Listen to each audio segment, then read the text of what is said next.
Thank you. A, can you hear me? And B, can you see me over the lectern? I went to CMEX last week, and Jane Craigie spoke, who I've known for a very long time because I was at college with her, and she stood up behind the lectern and you basically couldn't see her. And she did say, if you can't see me, shout. So, carry on. Anyway, thanks for the introduction. As Rory said, I'm basically an accountant, effectively based in Cumbria. I deal mainly with larger dairy businesses. I've been doing that for the last 30 years in reality. And I've got to talk to you about succession. Now, when Lawrence phoned me 6 months ago or 9 months ago and said, would I speak? And I said, well, I've never been to the Cattle Breeders Conference. Who goes? Is it a room full of farmers or whatever? And he said, there's all sorts of people. There's farmers, there's industry, there's academics, there's all sorts of things. And I started thinking, what on earth am I going to talk about? Because normally, as accountants, if we talk about succession, we always end up talking about tax. And I thought, well, I don't really want to talk about that. So I wanted to talk primarily about succession, as I see it, and some of the issues that the industry possibly has with succession that all of us have a responsibility to probably start addressing. So first off, what is succession? Succession is, to my mind, is not about cutting and sharing out the cake. Succession is actually about the person baking it.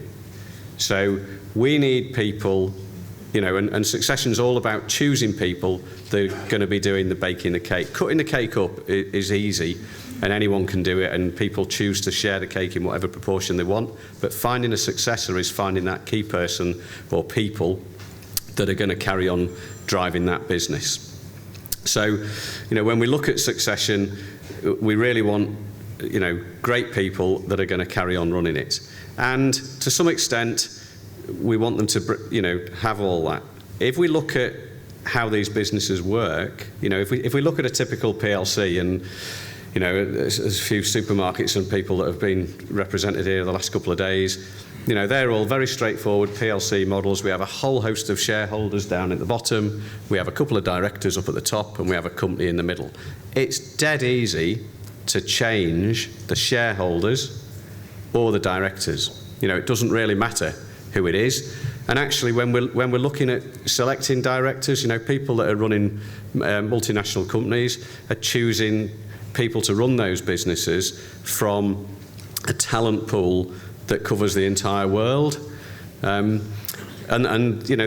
That makes life quite easy in most cases. It's a bit like our business. We're not a family business. We select people and make them partners, or bring them into the business based on what they can contribute and their talent. And that's where they're at.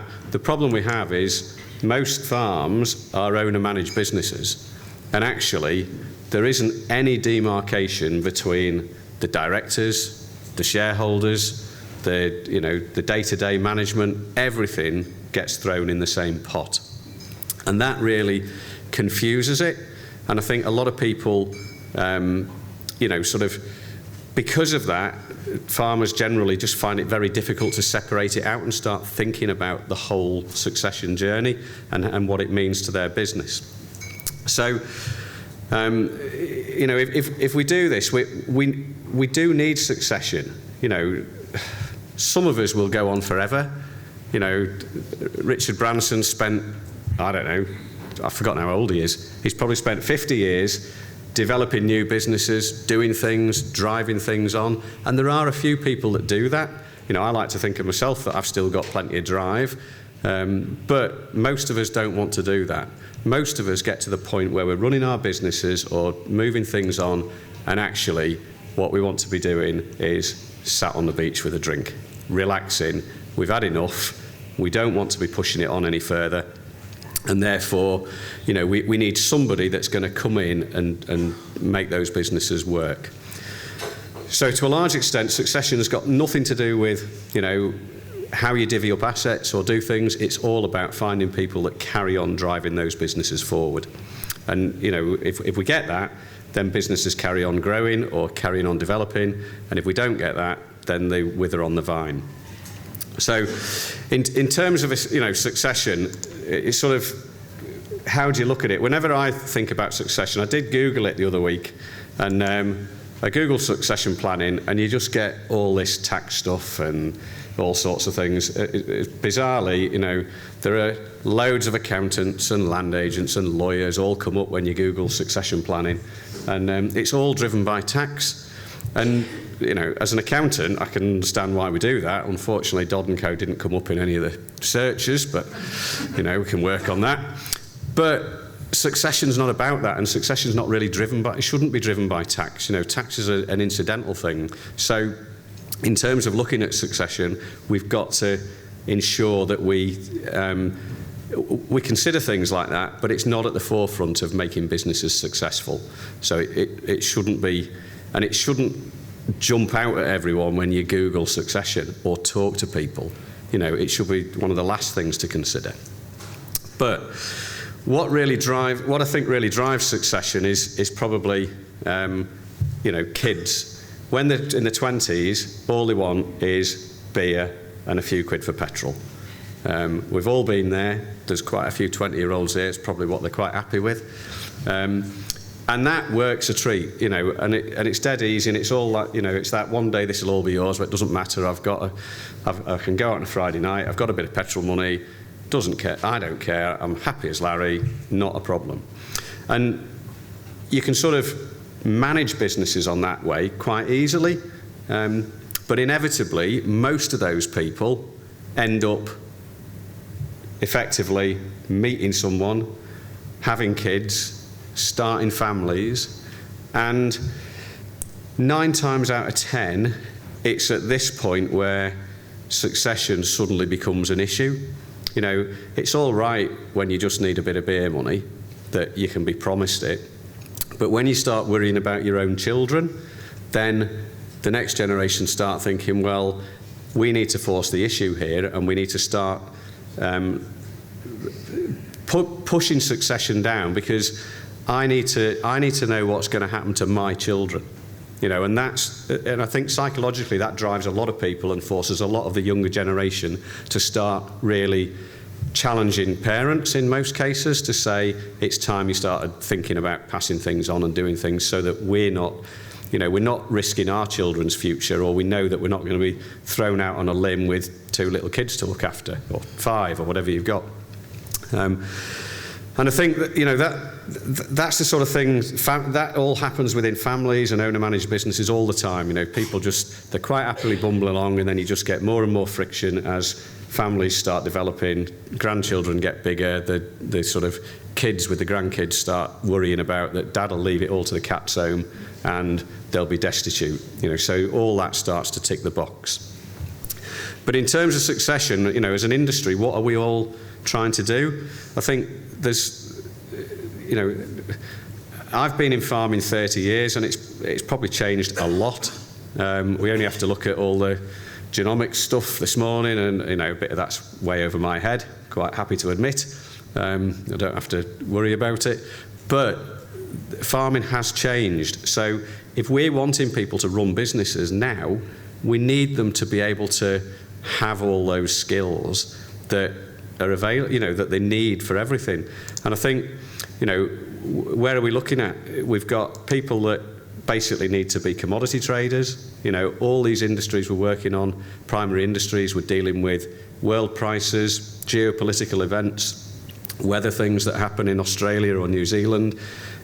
All farmers need to have an understanding of that. They might not need to be experts, but these are all things we need to do. We need to be, you know, good animal technicians or vets, or, you know, there's a lot of use of drugs. There's all the genomic stuff we've talked about. All of these skills farmers need. We need to be basically health and safety experts, or at least you do if you don't want to end up in jail or sued. And farming's still, you know, one of the most dangerous industries to work in. So it's, you know, that sort of thing is putting more and more pressure on farms. We've got to learn all those skills. We need to sort of, I couldn't find a land agent with a tweed jacket, so.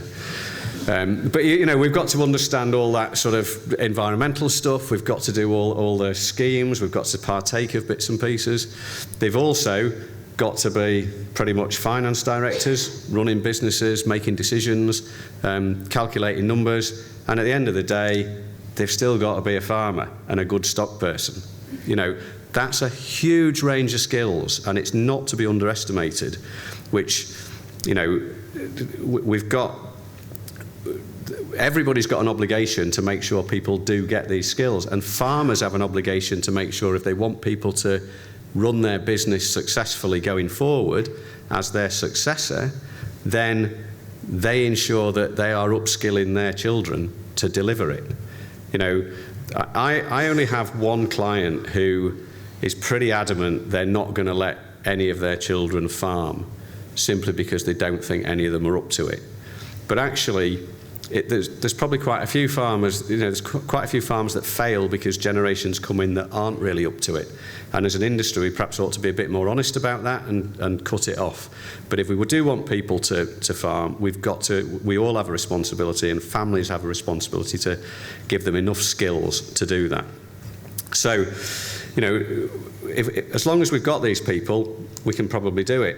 I always do think we are, and I thank my child for making a dog. We're in danger, and accountants are really guilty of this. We always make people partners because it saves a bit of tax. You know, so we've got the tail wagging the dog all the time.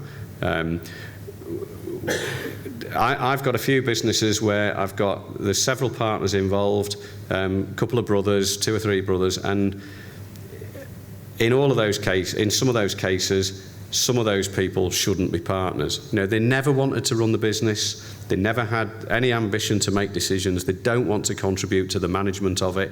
And we have to be very careful that people outside of the farming industry, so lawyers and accountants, don't just, you know, to be a bit fairer or to do this or to do that, tick that box or tick this box. We just make people partners willy-nilly and bring them in. And I can understand why they do it. You know, if you put someone on the payroll, you've basically got a 45% tax charge. If you make them a partner, it's 29. So there's a big saving. But once you've got someone in a business, it's remarkably difficult to get them out. So we need to be very careful about who we make partners and basically how it comes through. And I think what we do need for partners are 3 key attributes. We need plenty of drive, we need ambition, and we need forward-thinking people. And actually, if we don't have people coming into these businesses, whatever sector they're in, then they're going to find it very difficult. You know, farming is a really exciting place to be, and probably in the next 2 or 3 years, with potential trade changes, support changes, we've got potential tax changes on the horizon. You know, there could be a whole host of exciting things happening and opportunities, but we really need good people there to take advantage of it and make it go. So if we've got all these people, what really smooths that journey? How do we get them to come through? And I did speak, well, I wasn't speaking actually, I sat at a conference a few years ago and somebody was talking about succession, and they basically said, oh, it's really hard to get people to succeed to businesses. And a guy leaned over to me next to me and he said, it's just about money. You know, big profitable businesses generally don't have a problem with succession. There's always someone that fancies doing it. Some of them might get to the point where they don't do it because they get a better offer somewhere else, but it's far easier to you know, make things happen where you've got cash swilling about and there's profits to share out effectively. And sort of to put this in perspective, I thought I did fancy quite a nice electronic poll, but we can't do that. So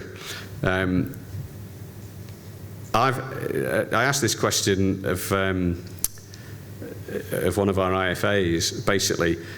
How much, you know, sort of in terms of how much cash you need, you know, if you're a 25-year-old and you want a £25,000 a year pension, then how much do you need to invest? So, does anyone know? Anyone have a guess at 300? If you were 25, how much do you need to put away to have a pension of 25,000? So hands up for 300. No takers. Hands up for 500.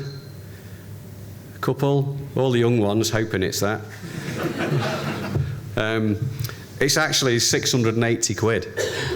You know, that's assuming that we have inflation at 2% and you get sort of 5% growth. But, you know, that's a phenomenal amount of money that we need to help these businesses, you know, succeed. If you're trying to put money aside, if you're trying to make people retire or, you know, do things, having all that cash swilling about is important. I mean, the girl who put all these slides together for me, she looked at it and she said, that's more than my mortgage. You know, and I said, well, that's the point. You know, this is a huge, you know, burden if people really want to do it, and people have got to be aware of that. So, if you're thinking as a 25-year-old that I'm going to have kids and pass my farm on, and I need enough money to retire on a pension, you need to be saving £700 a month now. So, working for a bit of, you know, beer and petrol money, probably not the best answer. But you know, this is where these are the sort of things that really need talking about. And I think we've got to be very careful that we do explain to people that when businesses are good, you know, we have some businesses that make 7-figure profits. We have some businesses that lose money every year. Be honest with everybody about how much money these businesses can make. And if they're not doing very well, be honest about whether there's any room for improvement, you know, and can more people earn more money out of it? Because the last thing you want to do is encourage someone to stay at home with the promise of sort of beer and petrol money, and then they find out when they're 28 and they've got 2 kids that it only makes 10,000 quid a year. You know, that's a bit of a depressing place to be. So let's, you know, be honest about where everything is and get it working through. But in terms of doing that, in terms of moving succession on, I think there's 2 key things. You know, we always think about people wanting, you know, it's either cutting the cake and doing estate planning or driving businesses forward. So these are just hypothetical figures, so they don't really mean anything, but it sort of illustrates the sort of position that most owner-occupied farms find themselves in. I've done cows because I'm a cow boar, but you know, if you look at this business, there's £3.5 million worth of assets, and 3 million of that is property, half a million of it is trade. The £500,000 generally makes all the money. The 3 million ticks over. You know, in terms of succession, we've got to start thinking about how I think it's much easier to think about how we split these out. You know, it's quite easy to sort of bring people into that trade business and even give them all the trade. You know, I could give away £500,000 of trade assets to somebody and still have £3 million worth of farm. And then the person who's making the money and generating the cash has got control of that business and the drive to do it. And I think, you know, splitting the sort of trade from the underlying land and property assets is a massive thing that if people do, it makes the whole succession process easier because you can bring people in much quicker. It's perhaps, you know, for farming, and this is probably the little tax bit. You know, if you've got, farms are generally worth a lot of money, and then we've got all sorts of other issues about, well, generally inheritance tax people worry about. If you've got a farm that you farm, or somebody farms, and it only has agricultural value, i.e. it's in the middle of nowhere and nobody's going to build houses on it, or windmills or something, well, that's maybe a bit of a contradiction, the middle of nowhere and windmills, but if nobody's going to do anything other than a farm, we get agricultural property relief for inheritance tax. And that at a stroke means that it's pretty much bomb-proof for letting somebody else, you know, it doesn't really matter what you do with it. If you happen to be somewhere where there is development potential, near a town, as villages, whatever, then APR only ever covers the agricultural value. So if you've got any enhanced value from development potential, you need business property relief. That is much harder to get. So if you've got, you know, we probably almost have 2 lots of farms where they're never going to have any non-agricultural value. We've got plenty of them in Cumbria because they're not going to build very many houses up there. And then farms that have got a lot of inherent value because they happen to be close to somewhere. And we probably do need slightly different strategies for them, but the bulk of farms probably don't have a lot of development value. So there are lots of opportunities to split the trade from the underlying assets. And then if we do that, it basically, keeps it all pretty straightforward.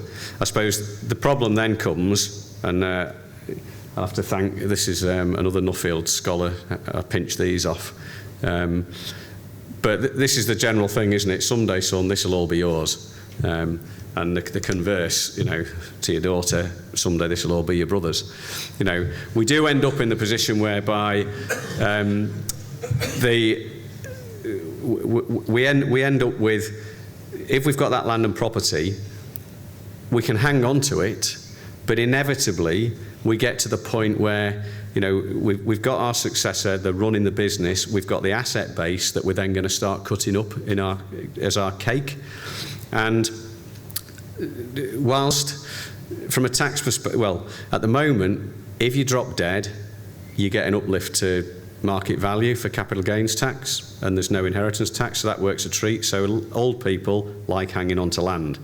In the Office of Tax Simplification review of inheritance tax, they suggest getting rid of that uplift, which would mean that transfers in life have the same treatment as transfers on death, which would be a much better position to be, I suspect, because it would encourage people to give things during their lifetime rather than waiting to die.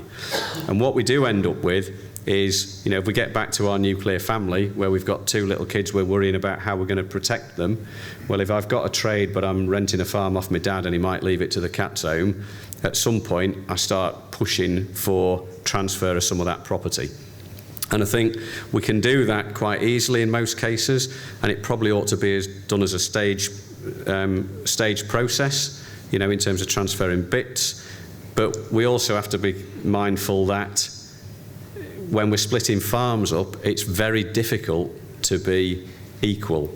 That farm values, if my £3 million farm needs divvying up by 3, then one person's got to find £2 million to buy it. That's a big ask.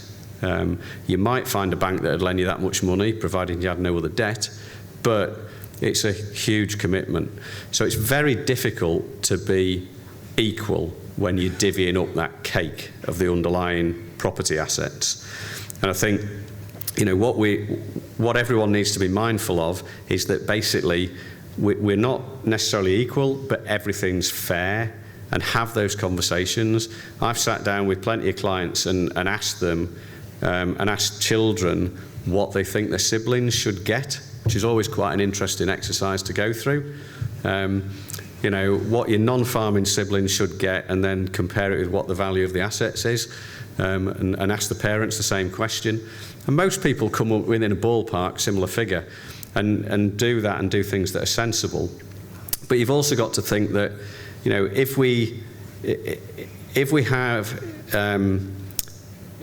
growth at 3% a year, money doubles in value in 20 years. So if somebody's going to collect £500,000 on the deathbed, if you give them £250,000 today and they go and buy a house and have no mortgage, that's worth just as much money. So having a lot of these discussions about, how much money people get, what is a fair split, will depend on when it comes. I sat with a guy yesterday who has to buy a bit of farm off his brother, and I said, well, your mum, who's got it in trust, has a 13-year life expectancy. So effectively, if he gets 60% of that money today that he might get in 13 years' time, he can make it grow to the same amount, which means you can pay him less for it. And, everything works a bit easier. All those conversations need to be brought into, family succession and do things. And actually, for most people that aren't farming, getting some value out of the asset when they're young and it's useful, they can pay the mortgage off, they can, spend it on their kids. Getting it when you're 60, and your parents are drop dead and you've suddenly got nothing to spend it on, and you've paid your mortgage off, isn't ideal. So I think going through all those exercises, involving everyone, and lots of people talk about succession, making sure you talk through everything as much as you can and involve everybody. You have to do that, but at the end of the day, make that choose a successor for the business, and then share the cake out as fairly as you can, which is not necessarily equal. So, can you protect everyone? Wills aren't ideal. Maybe give things in lifetime. Should we pay people out early? One thing I've done, or potentially done with a couple of people, is we've had settler interested trusts whereby farmer puts a farm into a trust where he gets the rent, but son knows that it can't go anywhere. The capital goes out to son. So effectively, it protects everybody. Parents get the income, children get the capital. It only works if you get APR, so you have to be careful. But that's okay. And then, to finish, probably the industry, we need to ensure we have the right people running farm businesses to secure the future of the industry. That'll do me. Thank you.